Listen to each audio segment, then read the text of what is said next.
kids want to know. Have you ever taken a bath or played in a swimming pool, lake, or ocean? Maybe you've noticed that there are some things that make really good bath or pool toys, and other things, well, not so much.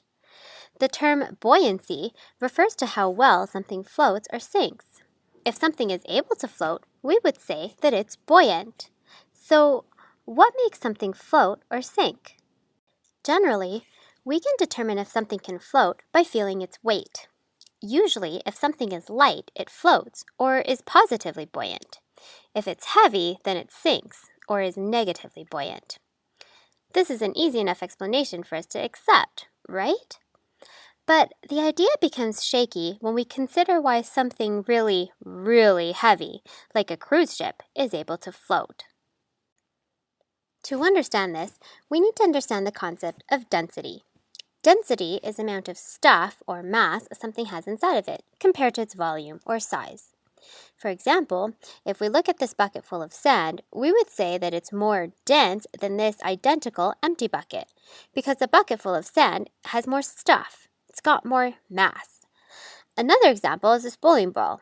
It has more mass than a basketball because a basketball is full of air, but a bowling ball is full of stuff. So even though the bowling ball is smaller, it's more dense than the basketball. So what does this have to do with buoyancy? The next concept we need to tackle is called Archimedes' principle. Archimedes was a mathematician and philosopher who lived in ancient Greece. He had been stumped on a problem he was trying to figure out for the king, so he decided to take a bath. When he was sitting in the bath, he noticed that the water level rose when he went into the bath. Let's pretend that this block is Archimedes. See how the water level goes up when the block goes into the water? This means that in order to make space for his body in the bath, the water had to get pushed around in the bath, making the water level rise. The story goes that he was so excited by this discovery that he jumped out of the bath and ran naked down the street to his laboratory, shouting, "Eureka!" which means, "I've got it!"